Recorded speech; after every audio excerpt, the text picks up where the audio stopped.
Hello, class. So, before I start my presentation, I just like to say that I'm not really a tech type of person, but I'm gonna try this presentation as best as I can and try to do it as good as possible. Unfortunately, my family can't help me because they have work and they're all busy at the moment and they have other things to do at the moment and they really can't help me because they're not good at technical stuff either. So I have to do this all alone. So yeah. Also, another thing I'd like to add is that I have my fake audience here and I don't really have access to this computer or the computer upstairs, but I did take screenshots on my iPod, so I'm gonna pretend that this is my audience and I'm gonna pretend like that's like the projector and pretend that that's where I present on. If it was normally in class, then yeah, I would have a projector and I would present this whole thing. So that is my intro. So let's get into the topic. So the topic is the evolution of female singers and how it works in their business and throughout their time. Okay, so with these female singers, I'm going to be talking about how it's similar to the market business and industry and use a little bit of microeconomics to connect to it. So, how it worked during their eras. During the 80s and the 90s, how the music business worked was the artists that we listened to, they would sell records and it would be based on Billboard charting. And along with 90s to 2000s, it would mostly be based on album sales and selling records and Billboard charting performance as well. So it started increasing and more. And then once we got to the 2000s, 2010s, it would mostly be based on how much singles these female artists would sell and how much downloads they would have on iTunes. And also depends on how much albums they sell and their Billboard charting. But now that it's the 2010s to 2020s, we don't just have those, but we also have YouTube views, Spotify streams, and while they're still selling albums and stuff. Another thing I would like to add to that slide is that nowadays, more we don't sell as much albums like we used to do back in the old days, like compared to the 80s and the 90s, where like you would go to the store and like you would probably buy an album or like some singles or like some tapes that would be that you would listen to. But now that we have iTunes, Spotify, and Apple Music, and the iPhones and iPods and iPads, and high computers, we now can just stream. So during the 80s, it was mostly Madonna who ran during this time. There was also Whitney Houston, Janet Jackson, Celine Dion. Then the singers from the 60s and the 70s, they were still popular at that time, but they were starting to fade a little bit. As we got to the 90s, it would be all about Mariah Carey. She was the number one. She also got Artist of the Decade during that time. And Madonna was still popular. Whitney Houston was still popular. And same with the others. And then Britney Spears and Beyonce, they started, but they weren't as popular till the 2000s because they were just barely starting during the 90s and stuff.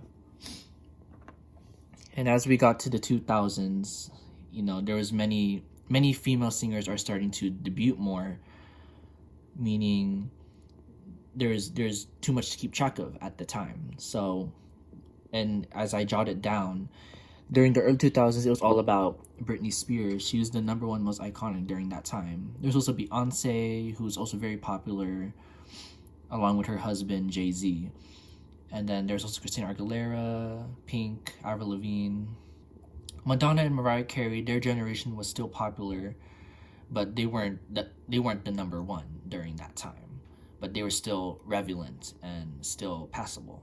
Then as we got to the late 2000s, there came Lady Gaga, and she was like the number one most iconic with hits like Just Dance, Poker Face, Bad Romance.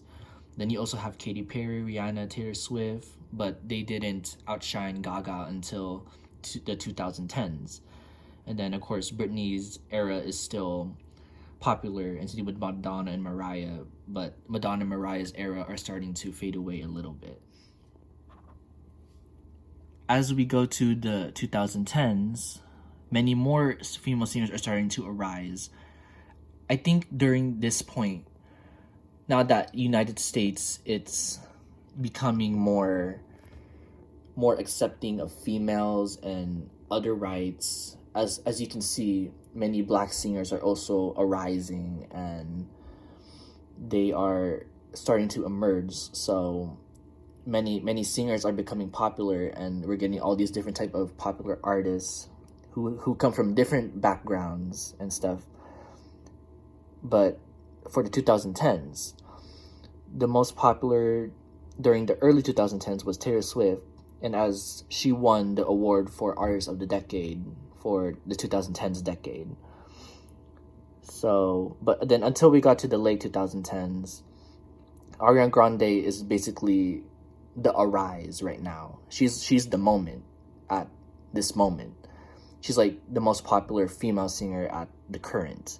But of course, Taylor Swift is still popular, and all those other singers of generations, they're still popular as well. So now we go to Billboard charting. During the 80s, Madonna was the best. During the 90s, it was Madonna and Mariah Carey. 2000s, it was Britney and Gaga. 2010s, it was Gaga, Taylor, and Ariana. And then as we get to now, it's mostly just Ariana. But there's also that other singer, Billie Eilish, who's like arising as well. Referring to the market, whichever product is the hottest, like whether you're buying from food or clothes, that's considered the hottest item in the store.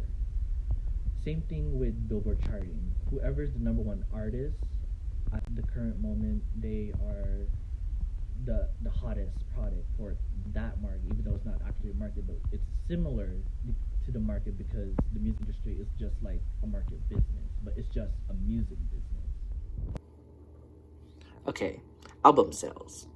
During the 80s, Madonna, Janet Jackson, Whitney Houston, and Celine Dion were the ones who sold a lot of albums for the female music industry. And most of them would usually sell 10 to 20 million copies of their albums. So that's what would make them successful. During the 90s, albums were even better. Mariah Carey, Madonna, Whitney Houston, Celine Dion, Janet Jackson, they would sell even more albums, including with their albums from the 80s. Even though Mariah Carey wasn't from the 80s, but she sold a lot of albums too. As we got to the 2000s, we got Britney Spears, Beyonce, Madonna, Mariah Carey, and Gaga as the top 5. But Britney Spears, she sold, like, I think for Oops, I Did It Again from the 2000s, it sold like 30 million copies at least. And Beyonce, she sold a lot of records as well. And Madonna, Mariah Carey is still killing it. And then Gaga, with her first album, it sold at least more than 10 million copies, which is really good. But during 2000s, albums kind of started fading a little bit because now that it's the iTunes and downloading era of music compared to the 80s and 90s where people just go to the store just to buy an album or a record or anything. And as we got to the 2010s, Taylor Swift, Katy Perry, Rihanna, Lady Gaga, Ariana Grande were the ones who sold the most copies for albums, but they didn't sell as much compared to the 2000s era and the 80s and 90s, of course. During the 2010s, you're lucky and considered your album would be considered successful if your album at least sold 1 to 5 million copies, because that's the most pretty much any artist could sell, unless you're very, very lucky like Adele, where she could sell like 10 million or 20 million copies for one album for this era where people don't really buy albums as much. And then during the 2020s, which is now, but now with this coronavirus, I don't think we're gonna sell as much albums. All these new albums are mostly gonna be streamed on Spotify or iTunes and most likely YouTube. But for the pure copies of album sales, it would probably be at least 1 million at most worldwide. Okay, single sales, it's similar to album sales, but singles are the most important, especially since that's what determines the album and how many singles you have on a #1 album, or with Billboard charting. The higher your singles score, the more successful you are. And as you can see, during the 80s, single sales would usually sell from 1 to 10 million, and same thing with the 90s. And then as we got to the 2000s, during Britney and Taylor's era, it would sell much more because that's when singles were popular. But as we got to the late 2010s and till now, singles are actually selling less because now that we're mostly streaming or listening on YouTube. So we don't buy as much singles. Same thing with the albums as well. So now it comes to YouTube views. Singers from the 80s and 90s like Madonna, Mariah Carey, and Celine Dion, most of their YouTube videos are at least 10 million to 100 million views. But they do have a few videos where they reach at least 200 to 300 million mark. And then the singers from 2000s like Britney Spears, Beyonce, and Gaga, most of their videos of their popular songs go from 100 to 500 million views, where a few videos have the potential to reach at least 1 billion or close to it, like let's say maybe 800 million or 900 million. But the singers with the most video views on YouTube would be the 2010s, 2020s era of singers like Taylor Swift, Katy Perry, and Ariana Grande, where most of their videos actually go above 500, which is pretty impressive, where they have more videos to reach 1 billion compared to the singers from the 80s and 90s and the 2000s era. And yes, another thing I'd like to add to that slide is that if you go on YouTube, there's some videos where it talks about music and like which is the most viewed music video. Like it would talk about the top 100, whether it's the top 100 most viewed, top 100 most liked, top 100 most disliked, top 100 female videos, or top 500, top 100 males. But for the females, if you look at the top 100, mostly you would see like the singers from 2010s and 2000s era. That's what's on the top 100 most viewed videos. While not just YouTube videos, but also Spotify streams are starting to go higher.